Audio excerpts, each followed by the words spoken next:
नमस्कार, स्वागत है आपका। एफएम न्यूज देख रहे हैं आप और मैं हूं आपके साथ लता। बुलेटिन की शुरुआत करेंगे इस वक्त की अहम खबर के साथ। पंजाब विधानसभा के विशेष सत्र को बुलाने का आदेश राज्यपाल बनवारी लाल पुरोहित ने वापस ले लिया है। पंजाब के राज्यपाल की ओर से बयान जारी कर कहा गया है कि ऐसा करने के लिए विशिष्ट नियमों के अनुपस्थिति के कारण पंजाब सरकार द्वारा विश्वास प्रस्ताव के लिए बुलाए गए विधानसभा के विशेष सत्र का आदेश वापस ले लिया गया है।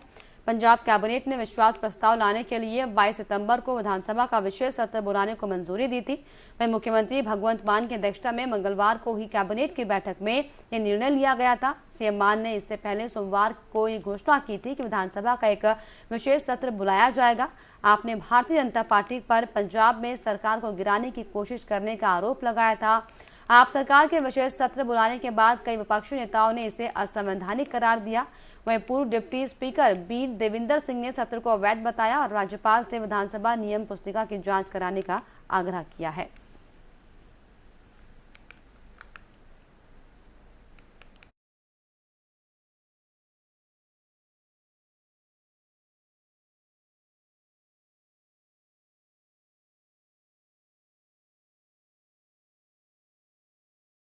वहीं पीएम मोदी की अध्यक्षता में केंद्रीय कैबिनेट की अहम बैठक की गई। इस बैठक के बाद केंद्रीय मंत्री अनुराग ठाकुर ने प्रेस कॉन्फ्रेंस कर लिए गए फैसलों के बारे में जानकारी दी। उन्होंने कहा कि पीएम के नेतृत्व में कैबिनेट की बैठक हुई है जिसमें आत्मनिर्भर भारत की अवधारणा को बढ़ावा देने के लिए 3 निर्णय लिए गए। इस बारे में जानकारी देते हुए अनुराग ठाकुर ने क्या कुछ कहा, आपको सुनाते हैं। प्रधानमंत्री नरेंद्र मोदी जी के नेतृत्व में की अध्यक्षता में आज कैबिनेट की बैठक हुई और आत्मनिर्भर भारत को और बढ़ावा देने के लिए, भारत में मेक इन इंडिया को बल देने के लिए आज की 3 जो निर्णय लिए गए हैं वो बहुत महत्वपूर्ण हैं। पहला, मैं ministry of new and renewable energy पर आना चाहूँगा। मंत्रिमंडल ने आज हाई एफिशिएंसी वाले सोलर पीवी मॉड्यूल्स के लिए PLI स्कीम्स की ट्रांच 2 पर अनुमोदन किया है। आपको ज्ञात होगा इससे पहले भी PLI स्कीम्स का बहुत लाभ मिला, चाहे वो मोबाइल मैन्युफैक्चरिंग के लिए था।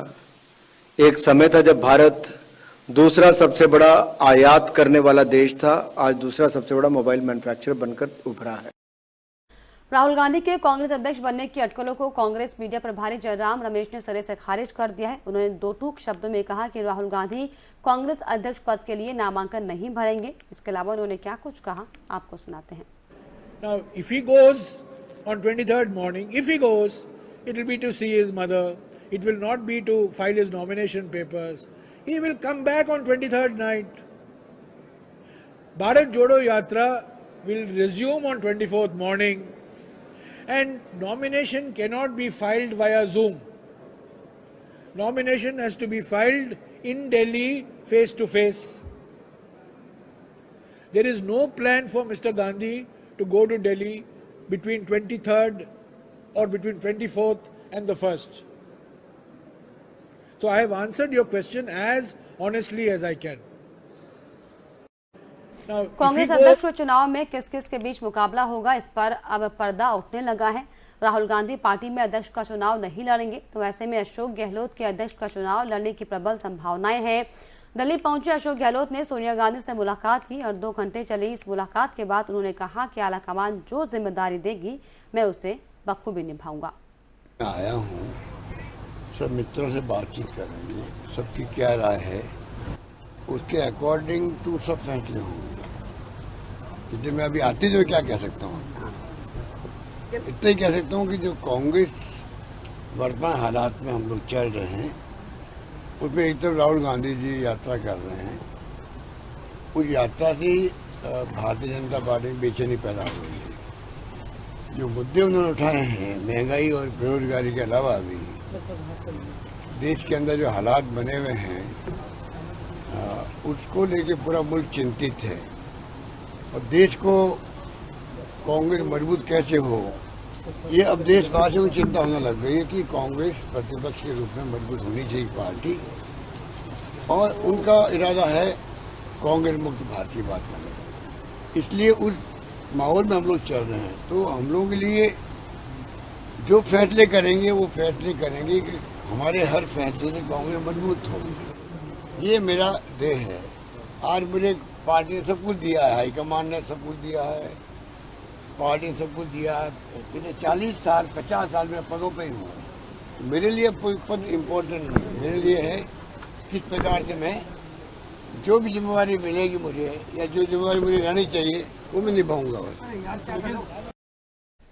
22 सितंबर गुरुवार को कांग्रेस अध्यक्ष पद के चुनाव के लिए अधिसूचना जारी होगी। इस तरह देश के सबसे पुरानी पार्टी के अध्यक्ष पद के लिए चुनावी प्रक्रिया शुरू हो जाएगी।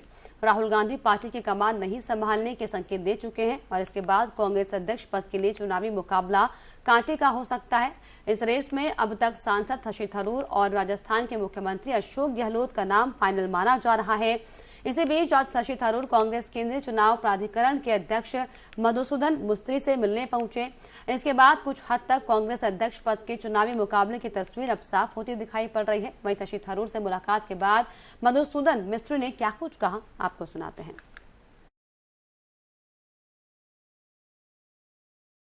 बिल्कुल संतुष्ट हुए। उन्होंने जो जो सवाल हमसे किए थे इलेक्शन के रिलेशन के अंदर, वो हमने सब उनको क्लियर किया। उस पर उनको इलेक्टोरल रूल भी बताया है, उनको एजेंट कितने हो सकते हैं वो भी उनसे बात की, इलेक्शन एजेंट क्या करेगा वो बात भी कही उनसे, फॉर्म में किस तरह उनको भरना है वो भी उनको बताया है उसके अंदर।